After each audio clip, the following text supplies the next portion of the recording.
diorang ni pernah tidur dekat satu apartmen dekat Genting Highland. Dan ini adalah kisah diorang. Jom kita dengarkan kisah diorang. Tajuk dia pun kisah seram di sebuah apartmen di Genting Highland. Jom kita dengarkan.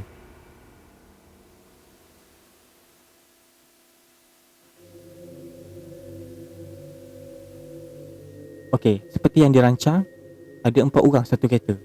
Satu kereta dipandu oleh Bob dan satu lagi kereta dipandu oleh Hassan. Bob dan Hassan dah biasa jadi tukang angkut rakan-rakan ke mana-mana. Disebabkan diorang berdua je yang ada kereta. Destinasi percutian kali ini adalah dekat Genting Highlands. Dalam ke-8 orang yang pelajar IPTS tu, hanya Hassan seorang je yang pernah jejak kaki ke Genting Highland. Hassan ni orang wangsa maju. Bagi dia, pergi ke Genting Highland tu dah macam ibarat pergi kedai mamak. Kereta Proton Satria yang dipandu oleh Hassan telah mendahului kereta Perodua Mavi yang dipandu oleh Bob. Duk layan bengkok jalan Genting Sempah adalah detik yang paling dinantikan oleh si Hassan ni. Dia lalu jalan mendaki tu dengan wajah yang cool dan relax. Bob ni pula dah terkial-kial tekan brek duk naik turun gear. Apa ni Bob? Peninglah aku. Kau asyik break-break je. Itu adalah tegur si Jiha yang dah tersenguk-senguk. Setiap kali Bob duk pijak brek kereta dia. Alamak engkau ni Jiha, siapa suruh naik dengan aku? Lain kali naiklah dengan Hassan. Itu adalah balas Bob sambil tangan dia duk pegang tombol gear, duk nak buat turun gear bila-bila masa je. Ni kau tengok stiker dekat cermin kereta dia ni Jiha. Bukan semua orang boleh tampal stiker ni, pemandu profesional je. Itu adalah gurauan daripada Zali sambil gosok-gosok pelekat P berwarna merah yang tertampal dekat depan. Kau diamlah Zali. Nah, kau nak bawa ke? Tanya Bob melawak sambil lepas steering. Oi Bob, kau jangan main-main lah Bob. Si Dila ni jerkah tapi dalam nada risau. Dan Bob kembali sambut steering dia, duk layan selekoh yang agak tajam. Dalam kereta yang dipandu oleh Hassan pula, hanya beliau seorang je yang masih stay awake. Yang lain dia pula dah lena dibuai oleh alunan selekoh tajam jalan Genting Sempah. Okey, jam baru menunjukkan pukul 2.30 petang waktu dia orang sampai dekat Goh Tong Jaya. Syah, bangun. Oi, bangun. Jom makan dulu ni. Itu adalah kata Hassan sambil mengejutkan Syah yang duduk dekat tepi dia. Syah bersuara dengan mamai, dengan mata terkedip-kedip. Kejut Jun dengan Lina. Aku dah tak tahan ni nak buang air ni. Itu adalah arahan daripada Hassan sambil dia keluar daripada kereta dia. Syah angguk-angguk tanpa menjawab. Jun, Lina, bangun. Dah sampai ni. Syah pusingkan badan dia menghadap ke tempat duduk belakang yang menempatkan 2 orang lagi member dia orang. Lina buka mata slow-slow, tengok sekeliling. Genting ke ni? Tak ada kabus pun. Soal Lina dalam keadaan mamai. Tu lah kau. Orang jalan-jalan, kau tidur. Kita berhenti makan dulu, jawab Syah. Selamba je sampai terkial-kial sarung balik kasut dia yang dia buka dalam perjalanan tadi. Macamlah kau tak tidur. Hassan mana? Tanya Lina. Dia pergi tandas, kencing. Kejut si Jun tu. Aku pun nak kucil ni. Nanti korang keluar bawa kunci kereta ya, kata Syah sambil tergesa-gesa keluar daripada kereta. Jun, bangunlah makan. Lina cuba nak kejutkan Jun daripada lena dia. Jun pun angguk-angguk mamai. Kita mesti ada member macam tu Tengah berjalan je, tak ada sampai separuh jalan dah out. Bila kejut je mamai. Dalam beberapa minit kemudian, kereta Bob pula sampai. Sebuah kedai mamak dekat Goh Tong Jaya telah jadi tempat nak isi perut. Sambil duk makan tu, dia orang menyembang hotel mana yang patut kita orang nak pilih nak stay night. Masing-masing pegang handphone nak cari hotel dekat website. Aku rasa kita duduk sini lah, cadang Zali sambil tunjuk telefon bimbit dia kepada Hassan. Macam pernah dengar nama hotel ni, kata Hassan sambil suap nasi kandak ke dalam mulut dia. Gila kau, hotel tu berhantu, kau tahu tak? Ujar si Lina sambil pandang tajam ke wajah si Zali ni. Iya ke? Mana aku tahu? Aku tengok kat website tu murah, aku on je lah. Itu adalah balas Zali serba salah. Kau ni Lina, jangan percaya hantu-hantu ni, tahyul, si Jiha menyampuk. Jadi Hassan ni dia perhati je member dia. Okey, ada siapa-siapa tak nak bagi cadangan lain, hotel lain ke? Tanya Hassan bersuara lantang. Semua eleng kepala, menandakan semuanya bersetuju nak pergi dekat hotel yang tak diceritakan. Dia kaburkan tulisan dia. Aku okey je, hantu ke, jembalang ke, asalkan murah. Tambah si Syah ni pula. Betul ni. Kalau macam tu, lepas kita makan, kita pergi ke hotel ... Nama pun dah sedap, macam cerita misteri, kata Hassan sambil senyum sinis. Yang lain semua angguk-angguk kecil sambil menikmati makan tengah hari diorang. Kecuali si Lina ni yang nampak risau. Dia asyik tengok je nasi dia, tak dijamah pun, tak separuh. Dia tengok je nasi dia tu. Jadi dia, selepas makan, dia orang pun naik kereta. Dalam on the way tu, dia orang pun sampailah dekat perkarangan hotel ... pada jam 3.50 petang. Bangunan tu nampak suram dan usang. Cat-cat di dindingnya yang berwarna putih telah dicacati oleh tumpuk-tumpuk kulat berwarna hijau. Ada 2 blok apartmen yang tinggi. Puncak kedua-dua blok itu ditutupi kabus yang menapis sinaran cahaya terik matahari pada bulan Disember. Dihimpit di antara kedua-dua blok tu ada sebuah bangunan rendah yang menempatkan lobi hotel. Okey, kita ambil 2 apartmen. Satu untuk lelaki, satu untuk perempuan. Jun, duit tu semua dekat engkau kan? Tanya si Hassan, memandang si Jun ni yang bertugas sebagai kerani pemegang amanah wang percutian diorang. Jun pun nangguk. Okey, korang tunggu sini. Jun, jom, arah Hassan kepada member ni sambil naik tangga rendah nak pergi ke lobi hotel. Meja pendaftaran lobi tu telah dijaga oleh seorang wanita pertengahan umur yang nampak agak mengantuk disebabkan tak ada orang pun dalam lobi tu.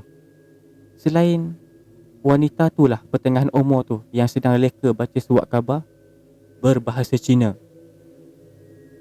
Aunty, kami nak check in 2 apartmen sebelah-sebelah, ada tak? Tanya si Hassan. Dan wanita tu pandang dia orang daripada balik surat khabar dia. Macam dia tengah baca surat khabar. Ni, dia tengah baca surat khabar. Dia tengok macam tu. Ada. You mau ada banyak. You mau 10 apartmen pun ada. Kata wanita tu agak kasar sambil lipat surat khabar dia. Jun tengok je muka Hassan ni, nak tengok reaksi dia. Hassan ni hanya angguk-angguk je merenung perempuan tu menaip sesuatu pada keyboard komputer dia yang nampak ketinggalan zaman. Komputer yang putih tu. Wanita tu kemudian dia masuk ke dalam sebuah bilik di belakang meja pendaftaran tu dan keluar selepas beberapa minit sambil pegang 2 kunci.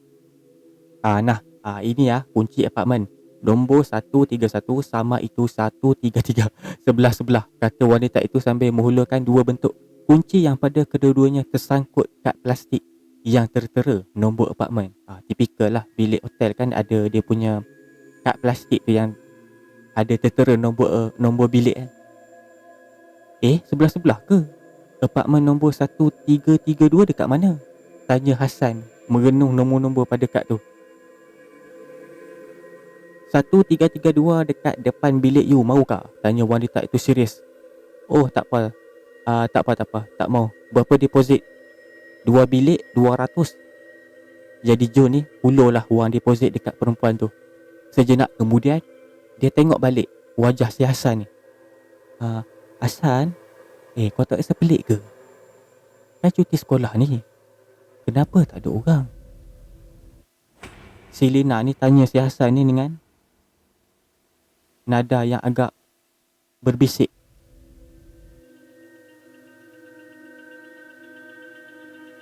Disebabkan persekitaran tersebut, disebabkan time cuti sekolah tiba-tiba orang tak ada. Memang pelik lah. Baguslah tak ada orang. Oh okay, thank you aunty. Dah jom. Balas si Hasan ni dengan selamba sambil berjalan pergi ke arah pintu masuk lobi tu. Lepas letak kereta dekat tingkat bawah blok A tu, dia orang angkut beg masing-masing menaiki lift ke tingkat 13. Korang ajar aunty tu tadi. Korang tahu tak, bercakap kasar gila Lina cakap dekat member-member dia yang lain. Dia tension lah tu. Kalau aku jadi dia, aku pun tension kerja dekat rumah hantu macam ni. Dila berkata sambil bergurau dan ketuk-ketuk dinding lift belagak macam nak check safety. Oi, mulut kau Dila, tegur Lina marah. Dila gelak terkekeh-kekeh tengok Lina yang gelabah. Okey, malam ni kita berkumpul dalam bilik.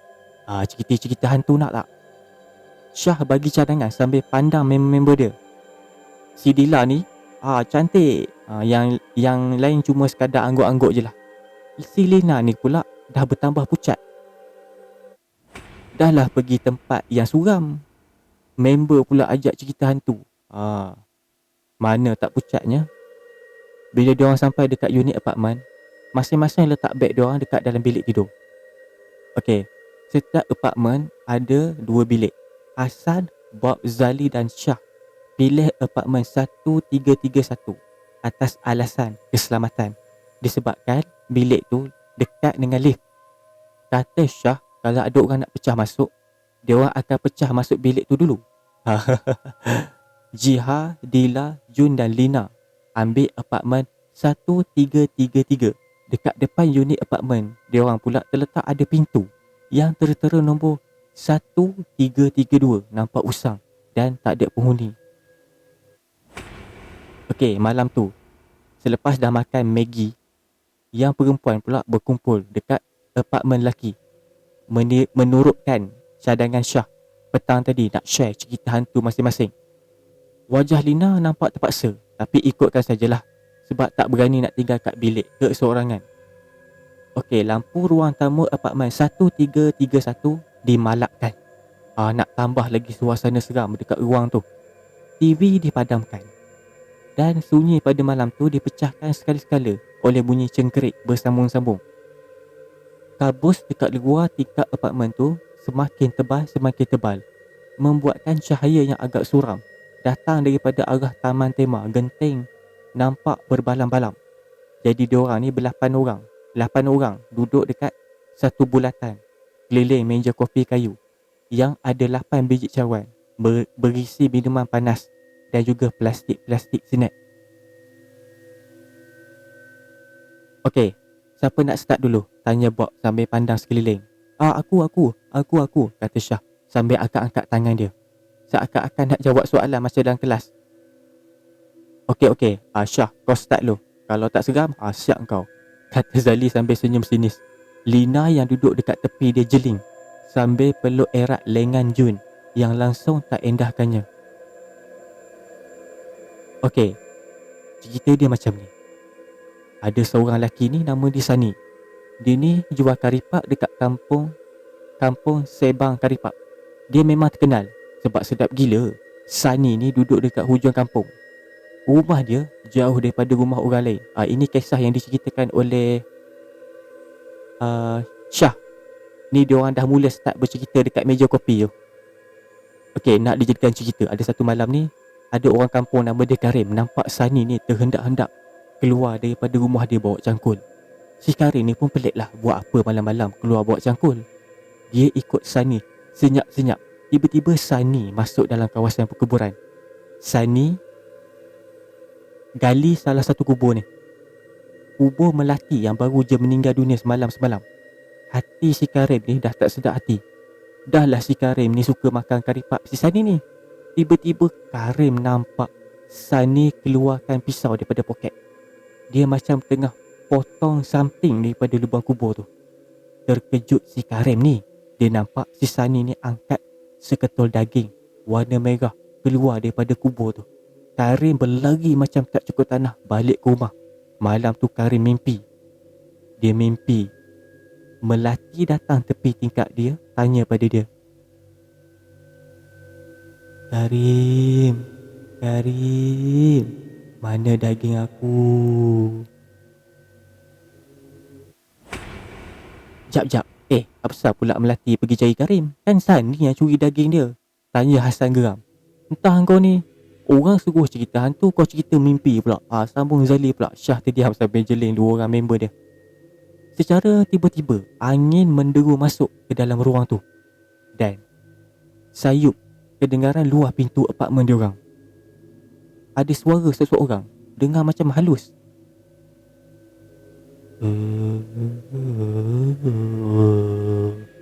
Terus diorang tengok sama sendiri. Weh, apa? Suara siapa tu? Suara siapa tu? Jun tanya dengan slow-slow. Oh, aunty tadi kot. Dengar macam dekat depan pintu kita ni, kata Hasan sambil bangun pergi dekat pintu masuk apartmen tu. Oi Hasan, kau nak dengar cerita aku tak? Tanya Syah dengan marah. Kejap lah, balas Hasan sambil berdiri. Dia lekap telinga dia dekat pintu. Dan bila Hasan dah tekap telinga dia dekat pintu tu, tak lama kemudian wajah Hasan tiba-tiba berubah. Dia kembali berjalan ke arah member-member dan duduk balik tempat dia tadi. Kenapa San? Apa sah Hasan? Dia cakap apa? Si Dila ni tanya serius. Hasan diam sambil renung wajah si Dila. Dan beberapa saat kemudian, dia eleng-eleng kepala dia sambil senyum yang nampak terpaksa. Macam itulah dia senyum terpaksa. Dia tak nak kawan-kawan dia takut. Sambunglah Syah, kata Bob pula yang tengok wajah Syah. Jangan. Hasan tiba-tiba cakap macam tu. Dia suruh jangan sambung dah kisah seram tu, disebabkan mungkin ada benda yang dia dah dengar tadi. Pasal? Tanya Bob hairan. Bosan lah cerita tu, cerita lain lah Syah. Hasan agak Syah ni pula tengok wajah Hasan yang heran. Aku dah ada cerita lain dah. Siapa nak cerita lah, kata Syah macam merajuk. Okey aku cerita. Dila pula excited. Yang lain pandang je. Okey, pada satu hari ada seorang budak perempuan ni, nama dia Lucy. Dia tinggal dengan nenek dia berdua je dekat sebuah kampung. Setiap malam nenek dia pasti akan panggil nama dia sebelum tidur. Neneknya tak nak apa-apa pun. Nenek dia memang suka sebut nama Lucy sebelum tidur. Beberapa tahun lepas, nenek Lucy meninggal. Malam nenek dia meninggal tu, dia masih terdengar lagi suara nenek dia panggil nama dia. Lucy, Lucy, Lucy, Lucy. Tapi kali ni panggilan tu daripada atas katil sebelah Lucy. Tiba-tiba katil dalam salah satu bilik apartmen tu berkeriut. Masing-masing terkejut tengok ke bilik tu. Siapa dalam bilik tu? Tanya Hasan spontan. Mana ada seorang, mana ada siapa-siapa. Semua ada kat sini, jawab Bob sambil pandang setiap seorang member dia. Lina dah makin kuat pula peluk lengan si Jun ni. Bob bangun berjalan, slow-slow pergi ke bilik tu. Slow-slow Bob tengok kepala dia dalam bilik tu. Bob nampak macam terpaku. Mulut Bob tadi tenganga. Wajah dia yang gelap tadi jadi pucat. Weh Bob, kenapa? Tanya Hasan yang wajah yang dia nampak tadi semakin pucat. Tanpa tengok Hasan, Bob eleng kepala dia. Syah bingkas bangun, melangkah ke arah Bob. Tiba-tiba Bob tarik pintu bilik tu, tutup rapat. Syah renung wajah Bob. Bob pandang dia balik. Dah, jom kita sambung cerita, ujar Bob sambil tarik bahu Syah. Dan kedua-duanya kembali duduk dekat tempat masing-masing. Sekarang ni siapa nak cerita lagi? Tanya Zali sambil pandang kawan-kawan dia. Aku tak ada mood lah Zali. Jom lah kita tidur. kata Hasan merenung wajah si Bob ni yang dah nampak makin pucat. Itulah, aku pun rasa tak sedar hati lah. Si Lina pula menambah. Semua angguk slow setuju. Pada malam tu, Hasan dan Bob tidur sebilik. Zali dan Syah tidur kat bilik satu lagi. Hasan sedang baring dekat atas katil sambil tengok shilling. Ketika Bob tiba-tiba Bob buka balik topik suara kat luar pintu tadi. Kau dengar apa dekat luar pintu tadi, Hasan? Tanya Bob. Renung wajah Hasan yang dah kurang pucat dia macam lain. Kau pula nampak apa tadi dekat bilik dengan Syah tu? Tanya Hasan sambil tengok arah Bob. Bob terdiam. Wajah dia nampak berfikir-fikir. Sejenak kemudian dijawab. Tadi kan, aku nampak ada orang duduk berselubung dalam selimut atas katil tu tadi. Bulu roma Hasan tiba-tiba naik meremang. Dia tengok muka Bob ni tak berkedip. Kau pula dengar apa? Tanya Bob.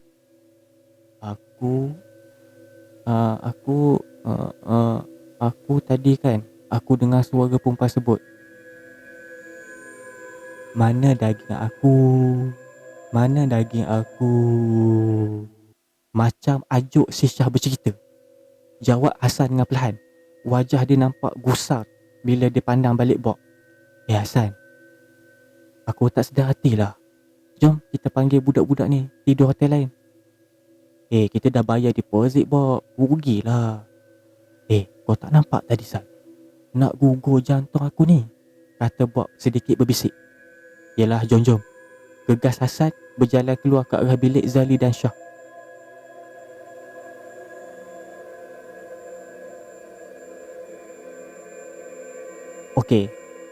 Hasan berjalan keluar ke arah bilik Zali dan Syah. Tiba-tiba langkah dia terhenti dekat ruang tamu tempat dia orang bersidang tadi cerita hantu. Alangkah terkejutnya si Hasan bila dalam kegelapan ruang tamu tu dia tengok sekeliling meja kopi kayu tadi ada 8 lembaga berwarna hitam duduk tengok lantai. Bob, jerit Hasan kuat sambil alih pandangan dia dari lembaga-lembaga tu. Bob langkah laju ke arah dia. Apa pasal kau ni, Hasan? Tanya Bob pelik. Hasan slow-slow angkat tangan dia tunjuk dekat arah kopi tu.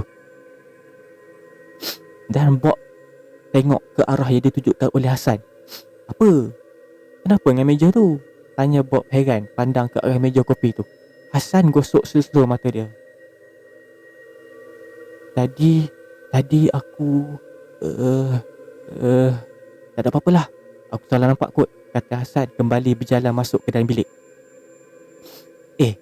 Kan kau nak pergi panggil Zali dengan Syah tadi? Soal Bob sambil renung Hasan. Kau pergi panggil lah, balas Hasan tanpa tengok wajah Bob. Bob hanya eleng-eleng kepala dia sambil berjalan ke arah bilik yang satu lagi. Bob pulas tombol pintu bilik. Tapi dia rasa bagai ada orang yang pulas balik tombol tu dari dalam. Bob pulas tombol tu sekali lagi sambil tolak kuat daun pintu tu, mendedahkan bilik yang gelap gelita.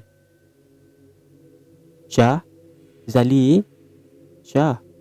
Zali, panggil si Bob ni sambil tangan dia raba-raba nak cari suih lampu. Tiba-tiba tengah dia raba nak cari suih lampu tu, tangan dia tersentuh benda yang lembut, ibarat macam tangan orang. Bob tarik balik tangan dia tanpa tengok ke arah tu. Syah, Zali, panggil Bob tergarap-garap sambil mengecikkan mata dia tengok katil yang kelihatan kosong. Tiba-tiba Bob rasa bahu dia disentuh seseorang daripada arah belakang. Bob pusing terus menoleh. Hasan yang sedang baring di atas katil terkejut dengan suara Bob jerit panggil nama dia dari bilik sebelah. Hasan bangkit berjalan laju ke arah bilik tu. Bob dia tengok sedang terpaku berdiri merenung ke arah ruang tamu. Bob, Hasan panggil slow tapi Bob tak jawab. Ada Syah dengan Zali. Tanya Hasan sambil jenguk ke dalam bilik yang gelap tu. Tiba-tiba terdengar bunyi pintu bilik apartmen dia orang diketuk. Tok tok tok tok tok. Tok tok tok tok tok. Tok tok tok tok. Bok ni pula bagai terkejut daripada berangan ataupun lamunan. Dia orang pandang ke arah pintu masuk apartmen tu. Hasan berjalan slow-slow ke arah pintu tu. Siapa? Tanya Hasan sambil pegang tombol pintu tu. Tak ada jawapan. Syah ke? Ke Zali? Korang ke? Tanya Hasan lagi. Dan kali ni suara Zali mengiyakan. Terus buka pintu. Nampak dua orang member dia sedang tengok lantai. Korang pergi mana? Cepat kemas barang, kita nak check out ni. Aku pergi panggil budak-budak perempuan ni. Arah si Hasan sambil berjalan lintas pintu yang tertera nombor 1332 ke arah apartmen yang didiami oleh member perempuan. Langkah Hasan terhenti bila dia tengok pintu apartmen 1332 dekat depan dia terbuka sedikit. Kemudian dia langkah semula. Tak endah pun pintu apartmen tu. Hasan ketuk pintu apartmen sekuat hati. Ketok tok tok. Ketok ketok ketok. Tok tok tok. Jun buka pintu apartmen tu dengan wajah risau. Hasan, kenapa Hasan? Jom kita check out. Kemas barang cepat. Kenapa? Tanya Jun pelik. Alah, nanti aku ceritalah. Cepat cepat cepat. Suruh semua kemas. Okey. Balas Jun sampai tutup pintu apartmen tu. Hasan berpusing balik nak jalan ke arah semula. Ke arah apartmen dia. Ketika dia terlihat wajah pucat seorang budak perempuan jenguk kepala daripada bilik balik pintu apartmen 1332 dekat depan dia. Ya Allah. Aku yang baca ni pun seram beri. Hasan tersentak. Dan tiba-tiba budak yang muka pucat tu lambai sambil senyum lebar. Allahu Rabbi. Hasan eleng kepala dia dan tak endahkan budak tu. Jadi Hasan ni try buka pintu apartmen dia. Tapi pintu tu pula terkunci dari dalam. Kelang kabut dia ketuk pintu bilik apartmen tu sedaya upaya sambil tak nak tengok ke arah budak perempuan tu tadi. Dan waktu dia tengah ketuk pintu tu, pintu bilik apartmen dia, Hasan rasa tangan dia dipegang erat daripada belakang. Hasan tergamak. Satu saat kemudian dia dengar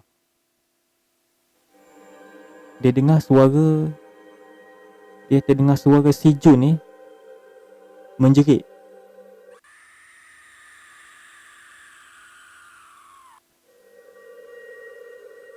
Dia terdengar ada suara si Jun ni jerit daripada dalam apartmen dekat sebelah dia. Tangan dia terus rasa yang tadi digenggam, dilepaskan. Hasan berpusing tengok pintu apartmen 1332 ditutup slow-slow. Berdetum pintu apartmen perempuan dibuka oleh Jun sambil melaung. Lina hilang. Hilang? Tak mungkin, dia ada keluar ke tadi? Mana ada. Lepas semua masuk, tak ada seorang pun yang keluar. Jawab Jun dengan laju. Pintu apartmen lelaki masih tertutup rapat. Orang-orang dekat dalam dia bagaikan tak dengar akan kekecohan yang berlaku dekat luar apartmen tu. Aku rasa ada yang tak kena ni. Panggil semua keluar Jun. Itu arah Hasan tegas sambil berjalan ke arah pintu sebelah. Ketuk sekuat hati. Tiba-tiba pintu apartmen tu dibuka oleh Bob. Wajah dia pucat lesi. Hasan tolak pintu tu dan bergegas pergi ke bilik Zali dan Syah. Alangkah terkejutnya si Hasan ni bila dia tengok dekat sebelah Zali dan Syah ada dua lagi makhluk sedang berselubung dalam selimut. Zali dan Syah kelihatan nyenyak tidur dekat sebelah susuk-susuk yang berselubung. Zali, Syah, bangun. Korang pengsan ke apa? Jerit Hasan dengan begitu deras. Slow-slow Zali dan Syah buka mata dalam keadaan mamai. Dia tengok Hasan. Kenapa ni Hasan? Tanya Syah hairan. Hasan hanya tunjuk ke arah dua susuk dekat sebelah diorang. Zali dan Syah bangun tengok susuk tubuh yang berselubung tu. Kan ada dua orang tidur, Zali dengan Syah. Tiba-tiba datang daripada mana ekstra dua orang tu. Siapa ni? Tanya Zali. Tak tahu. Biarkan je lah. Kita kena cari Lina. Lina hilang. Hasan bagi tahu. Zali dan Syah cepat-cepat ambil beg masing-masing dari tepi meja solat, keluar daripada bilik tu, meninggalkan dua susuk tubuh yang misteri yang berbaring ke atas katil diorang. Bob ni tengok macam dah ready nak pegang beg dia kat tangan, tapi wajah dia kosong tanpa ekspresi. Hassan rasa ada benda yang pelik tentang Bob. Hassan tepuk bahu Bob panggil dia, tapi Bob langsung tak ada reaksi. Angin dingin bertiup slow, menembusi pintu. Angin dingin bertiup perlahan menembusi pintu depan yang terbuka. Hassan berjalan keluar daripada apartmen. Mereka diekori oleh Bob dekat belakang. Tiba-tiba Bob bersuara, "Hassan, aku rasakan Lina ada dalam bilik depan tu," kata Bob sambil mata dia tengok kosong pintu apartmen 1332 dekat depan diorang. Hassan tersentak bila dengar suara Bob. "Weh, aku ingatkan kau kena rasuk tadi, Bob." Kenapa kau rasa Lina ada dalam bilik tu?" tanya Hassan sambil tengok wajah Bob. "Aku rasa macam ada benda nak masuk dalam kepala aku. Aku cuba lawan. Tapi bila aku langkah keluar je daripada apartmen tadi, aku rasa benda tu dah pergi," jawab Bob yang slow-slow duduk tersandar, nampak lemah. Jadi Hassan pun alih pandangan dia ke arah pintu apartmen kat depan diorang. "Mana kau tahu Lina dalam tu?" tanya Hassan dengan nada risau. "Aku dapat rasa Lina dalam tu. Time tu benda tu nak rasuk aku. Aku dapat tengok apa yang benda tu fikir. Dia nak ajak aku masuk dalam bilik tu," kata Bob tanpa merenung kaki dia sendiri. Syah dan Zali dah berdiri kat depan pintu apartmen perempuan sambil merenung pintu apartmen 1332 tu. Diorang tengah berfikir sama ada diorang patut ketuk ketak pintu bilik tu.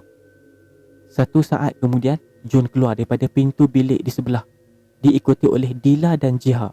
Masing-masing sedang pegang beg baju. Jiha kata tadi Lina keluar pergi tandas dan lepas tu tak balik-balik, beritahu Jun kepada si Hassan. Betul. Lepas tu aku dengar pintu apartmen ni terbuka, lepas tu tertutup. Aku rasa Lina keluar lah, sambung Jiha pula. Hassan terdiam dengan riak wajah berfikir. Tak mungkin lah Lina keluar seorang-seorang. Dia bukannya berani sangat, kata Hassan sambil pandang wajah Jiha. Dalam bilik tu, aku dah cakap tadi kan. Dalam bilik tu, tegas Bob sambil tunjuk jari dia ke arah pintu apartmen kat depan diorang. Syah berjalan ke arah pintu tu, tolak daun pintu dia slow-slow. Pintu dia tak berkunci. "Hello?" Syah menegur tanpa mengharapkan sebarang jawapan. "Hello, ada orang tak dalam ni?" tegur lagi Syah. Syah, tadi ada budak perempuan tau, dalam umur 5-6 tahun, jenguk daripada pintu tu, kata si Hassan ni sambil gosok tangan dia masih rasa budak tu tadi sentuh. Budak kecil? Takkan budak kecil duduk sorang-sorang dalam apartmen ni? Soal si Syah ni sambil berpaling mandang Hassan. Dan tiba-tiba dari celah bukaan pintu tu keluar satu tangan kecil yang pucat pegang tangan Syah. Syah tarik tangan dia jauh daripada pintu tu, dan tiba-tiba tangan tu hilang. Siapa tu? Tanya Syah tergagap-gagap renung dekat arah pintu tu. Aku rasa budak tu, dia nak suruh kita masuk dalam bilik tu. Aku pun yakin Lina ada dalam bilik tu, jawab si Hassan tanpa alih pandangan dia daripada pintu tu. Jom kita cek dalam bilik tu, kata Bob. Bingkas bangun dan berjalan dekat pintu tu. Hassan, Syah dan Zali ikut daripada belakang.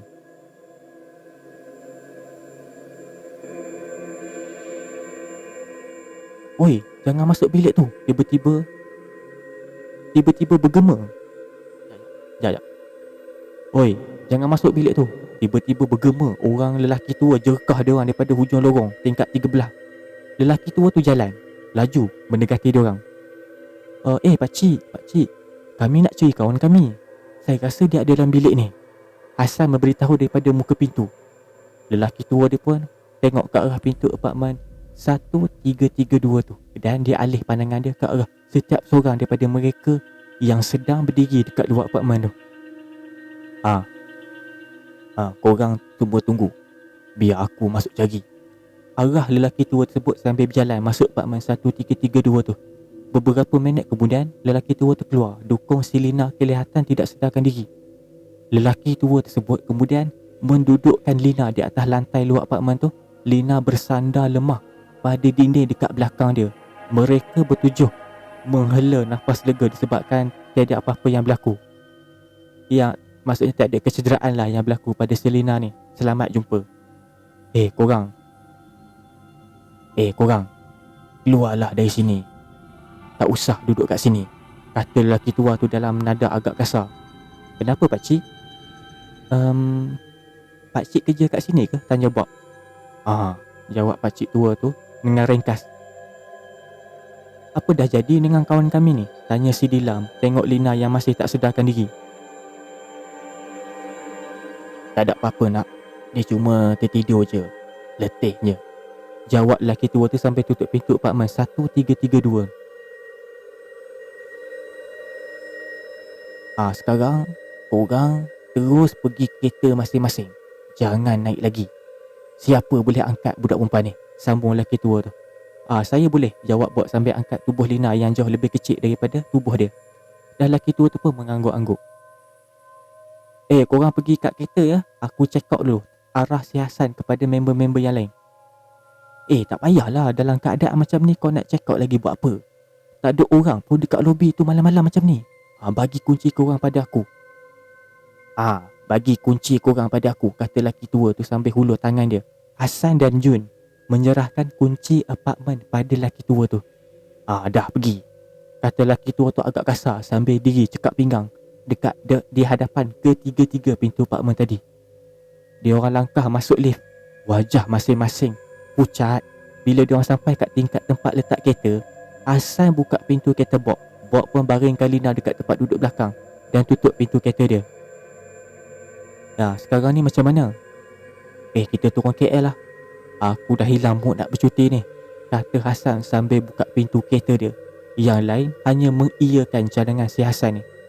Dalam on the way nak keluar daripada blok tempat letak kereta tu, dia orang tengok lelaki tua tadi dekat depan lobi hotel tu, berdiri duk cek kereta-kereta dia orang. Riak wajah dia nampak macam tak puas hati. Hasan dan Bob tak endah pun lelaki tua tu yang sedang berjalan laju turun tangga lobi. Dia orang pun lalu meninggalkan perkarangan hotel tersebut. Setelah beberapa minit tinggalkan perkarangan hotel tu, Syah yang duduk dekat sebelah Hasan tiba-tiba tepuk-tepuk bawah Hasan sambil sebelah tangan dia pegang telefon bimbit. Hasan, berhenti tepi jap, aku nak tunjuk kau sesuatu, kata Syah sambil tunjuk handphone dia dekat arah muka Hasan. Kau ni kenapa Syah? Tunggulah sampai KL nanti, bala Hasan dengan marah. Berhentilah kejap, penting ni, rayu si Syah. Lalu Hasan mengisyaratkan kepada Bob yang memandu dekat belakang dia supaya berhenti dekat tepi jalan kecil yang kosong. Apa? Tanya Hasan tengok merenung marah wajah Syah. Ni baca ni, jawab Syah sekali lagi. Tengok handphone dekat depan muka Hasan. Hasan ambil telefon bimbit Syah tu. Ternyata tertera pada skrin telefon bimbit tu ada keratan artikel surat khabar Genting Highlands 24 Februari 1999. Seorang kanak-kanak berumur 5 tahun ditemui mati di dalam sebuah apartmen sewaan dekat sini tengah hari semalam. Menurut laporan, kanak-kanak itu ditemui mati di dalam sebuah bilik yang terkunci daripada dalam. Seorang pekerja am telah pecah pintu bilik itu disebabkan ada bau yang kurang senang datang daripada arah bilik tu. Ketika dia sedang mengemaskan unit apartmen tersebut, punca kematian adalah disebabkan pendarahan di dalam otak akibat dipukul dengan senjata tumpul. Selepas siasatan dibuat, kanak-kanak perempuan itu didapati diculik dari rumah dia, dicegas dan dibawa naik ke tanah tinggi untuk dibunuh. Motif penculikan masih belum dikenal pasti. Lah, tu je. Kes beberapa belas tahun lepas ni kenapa pula? Tanya Hasan kembali pandang wajah Syah sambil hulur telefon bimbit tu. Kau tengoklah gambar tu dekat mana tu, kata Syah sambil tolak-tolak tangan Hasan yang masih pegang telefon bimbit dia. Jadi Hasan ni pun scroll jari dia melalui telefon bimbit tu, memaparkan gambar 2 buah blok apartmen yang baru ditinggalkan diorang tadi. Dekat bawah dia pula terpapar gambar sebuah pintu nombor 1332 tertera dekat atas dia. Hasan tengok kejap gambar tu dan alih pandangan dia dekat Syah. Nah korang baca ni, kata Hasan sambil ulur telefon bimbit tu kat belakang. Jiha sambut telefon bimbit tu lalu baca artikel tu bersama Jun dan Dila. Kau rasa pakcik tu siapa Iya ke dia bekerja kat situ? Macam mana kalau dia... Kata-kata Jiha tersekat apabila dia terpandang sebuah motosikal datang menghampiri diorang daripada arah belakang sambil bunyi-bunyi horn. Diorang berlima tengok serentak motor tu berhenti betul-betul dekat tepi pintu kereta box. Ianya lelaki tua tadi. Hasan dan Syah bergegas turun daripada kereta, berjalan menghampiri motor lelaki tua tu. Pakcik, kenapa ni? Tanya Hasan, heran pandang wajah orang tua yang kelihatan agak gusar. Bob dan Zali ikut sama keluar daripada kereta. Ni aku nak tanya ni. Dalam banyak-banyak korang ni, ada ke yang cerita bukan-bukan? Tanya lelaki tua tu serius. Cerita bukan-bukan yang macam mana tu? Tanya Hasan pelik. Yelah. Cerita yang macam menyeru-nyeru benda tu. Oh macam ni, semalam kami berkumpul dalam apartmen 1331. Kami menyembang-nyembang cerita hantu. Tapi tiba-tiba apa yang kami cerita tu tiba-tiba jadi macam real. Jelas Bob secara jujur. Zali dan Syah tengok je wajah Bob, tak faham apa yang Bob maksudkan. Lelaki tua tu pun angguk. Kalau korang nak tahu, apartmen tu memang dah ada penghuni. Kalau tak ada orang sewa pun memang dah ada. Tapi bila berlaku kejadian bunuh budak perempuan tu beberapa belas tahun lepas, bertambah-tambah pula gangguan penyewa-penyewa alami. Jelas lelaki tua tu perlahan dan teratur. Kes bunuh budak kami tak pernah dengar pula, buat jelah. Tapi kita orang dah baca tadi dalam internet, memang ada kes pembunuhan berlaku dekat dalam apartmen 1332 tu. Budak perempuan umur 5 tahun kena culik dan lepas tu dibunuh dalam bilik apartmen tu. Explain Syah kepada Bob. Tiba-tiba pintu kereta Bob terbuka. Lina langkah keluar dalam keadaan terpinga-pinga. Kita dekat mana ni? Mana budak perempuan tadi? Tanya Lina dengan mamai. Budak? Budak mana Lina? Tanya Bob. Dah, adik masuk dalam kereta. Tu semua mimpi je tu.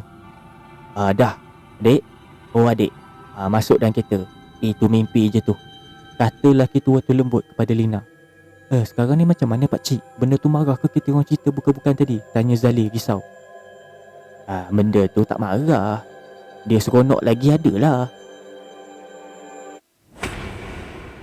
Tambah pula ada orang yang lemah semangat. Macam si Lina tu, kata lelaki tua sambil tunjuk ke arah Lina yang sedang urut kepala dalam kereta. Tapi kenapa pakcik ikut kami sampai kat sini? Mana pakcik tahu kami ada cerita bukan-bukan tadi? Tanya Hasan pula. Anak pakcik bagi tahu, kata lelaki tua tu spontan. Anak pakcik? Siapa anak pakcik? Tanya Bob dengan mata yang dia buntangkan. Lelaki tua tu pun diam, tak menjawab. Tiba-tiba dia angkat kepala tengok tajam ke arah kereta Hasan. Aku dah agak. Siapa ada dalam kereta depan tu? Tanya lelaki tua tu sambil tunding jari dia yang kurus ke arah kereta Hasan. Kawan-kawan kami lah, jawab Hasan heran tengok orang tua tu. Berapa orang? Tanya lelaki tua tu lagi. Tiga orang, jawab Syah. Dah tu, kepala siapa pula yang nombor 4 tu? Tanya lelaki tua tu sambil berjalan ke arah kereta tu. Hasan, Bob, Syah dan Zali tengok spontan ke arah kereta Hasan. Memang dari belakang kereta tu nampak macam ada kepala keempat duduk tegak di antara kepala ketiga-tiga orang member perempuan dia tu. Keluar kau. Aku dah perasan kau sejak dari luar lobi tadi. Keluar kau. Jangan kau ganggu budak-budak ni. Jerkah lelaki tua tu sambil buka pintu kereta Hasan. Jun, Dila dan Diha yang ada dalam kereta Hasan tergamam melihat lelaki tua tu. Kenapa ni pakcik? Kami nak balik ni. Soal Jun tergagap. Aku tak marah korang. Tu benda tu. Lelaki tua tu tunjuk ke arah susuk lembaga warna hitam tinggi tak ada wajah duduk di antara diorang bertiga. Astaghfirullahalazim, jerit Dila yang tergamam bila tengok lembaga tu. Lelaki tua tu menarik tempat duduk depan kereta Satria Hasan tu dan tarik Jun, Dila dan Jiha keluar daripada kereta. Macam mana kita tak boleh nampak dia duduk sebelah kita tadi? Tanya Jiha yang jatuh terduduk dekat tepi kereta Hassan. Patutlah aku rasa sempit lain macam, tambah Jun. Keluar kau. Jerkah lelaki tua tu sambil tarik lembaga tu keluar. Lembaga tersebut tak berganjak dari tempat duduk dia. Hassan, Bob, Zali dan Syah lantas berlari ke arah kereta Hassan nak bantu lelaki tua tu. Korang masuk dalam kereta aku, cepat-cepat, arah Bob kepada ketiga-tiga member perempuan dia yang bangun dengan bingkas dan pantas menurut arahan. Mulut lelaki tu terkumak kamit membaca sesuatu. Hassan dan yang lain hanya sekadar berdiri je pandang lembaga tu yang seakan-akan terlekat pada tempat duduk kereta tu. Sedikit pun tak berganjak. Ke tepi, arah lelaki tua tu. Slow-slow lelaki tu hembus nafas dia panjang ke arah tempat duduk belakang kereta tu. Lembaga tu kemudian meronta-ronta mengeluarkan bunyi dengusan. Bunyi seekor lembu yang sedang disembelih. Kereta Hassan bergegar kuat, terhuyung hayang bagai nak terbalik. Allahu Akbar. Laung lelaki tua tu tarik leher lembaga tu tadi keluar daripada kereta tu. Lembaga tu bagaikan terapung, terikat pada tangan lelaki tua tu. Beberapa sesaat kemudian lelaki tua tu pun hempas tangan dia ke tanah dan lembaga tersebut hilang daripada pandangan. Bagaikan tenggelam kat dalam tanah gunung tu, lelaki tua tu terduduk bersandar pada kereta Hassan. Wajah dia nampak luar biasa, uzur tak macam tadi. Dah. Korang pergilah. Biar aku uruskan kat sini, kata lelaki tua tu terlelah. Pakcik, nak kami hantar pakcik tak? Tanya Hassan yang risau tengok keadaan lelaki yang baru menyelamatkan dia orang tu. Tak payah. Korang jangan datang sini lagi. Korang balik sekarang. Jerkahlah orang tua tu dalam nada marah. Slow-slow lelaki tua tu bangun pergi kat motor dia. Pakcik, marilah kami hantar pakcik. Pakcik nampak. Tak payah aku cakap. Orang tua tu potong kata-kata Bob, kelihatan tergamam. Lalu angguk slow-slow. Jom. Terima kasih pakcik, ajak Hassan sambil tolak Bob dan Zali ke arah kereta Mavi dekat belakang kereta dia. Sejenak kemudian Jun dan Lina keluar daripada kereta Bob, berjalan ke arah kereta Hassan. Tiba-tiba lelaki tua bersuara. Maafkan nak pakcik ya nak. Maafkan anak pakcik ya dek, kata lelaki tua tu bersungguh-sungguh kepada Lina. Lina yang sedang pelik berjalan mengekori Jun. Hanya sekadar tengok je lelaki tua tu dan cepat masuk ke dalam kereta Hassan. Diorang pun bertolak meninggalkan lelaki tua tu sendirian. Dari cermin sisi keretanya, Bob merenung ke arah lelaki tua tu yang sedang terkial-kial nak hidupkan motor dia. Bob bersumpah yang dia seakan-akan terlihat susuk seorang budak perempuan melambai-lambai ke arah mereka daripada atas motor tu. Tapi dia cuma mendiamkan saja perkara tu. Asalkan diorang semua selamat. Diam-diam Bob baca Al-Fatihah dengan niat disedekahkan kepada budak perempuan yang telah dibunuh itu. Okey, itu sajalah kisah yang dapat aku kongsikan pada malam ini. Terima kasih kerana sudi mendengar. Sebenarnya aku baca kisah Seram Hotel ni disebabkan ada request daripada salah seorang subscriber yang katanya nak kisah seram hotel, nak feel lain macam. Jadi penat cari, tahu tak? Ni dah jumpa kisah seram. Tapi rasanya hotel yang diorang duduk dalam cerita ni dekat Amber Court. Memang tak diceritakan, diorang blur. Diorang macam buat dot je perkataan tersebut. Tapi dapat rasa memang Amber Court yang diorang duduk ni. Seram lah. Ya Allah. Aku yang baca ni pun seram. Kisah seram yang seram pertama tu bila diorang cerita hantu, tiba-tiba jadi real. Mana daging aku? Padahal dia orang bercerita je tadi. Tiba-tiba suara tu mengajuk. Dan yang paling seram tu yang time si Bob ni nak pergi, si Hassan ni nak pergi kejut si Zali dengan si Syah. Dia terhenti dekat ruang tamu dan tengok ada 8 makhluk lembaga hitam duduk berkeliling kat meja kopi tu.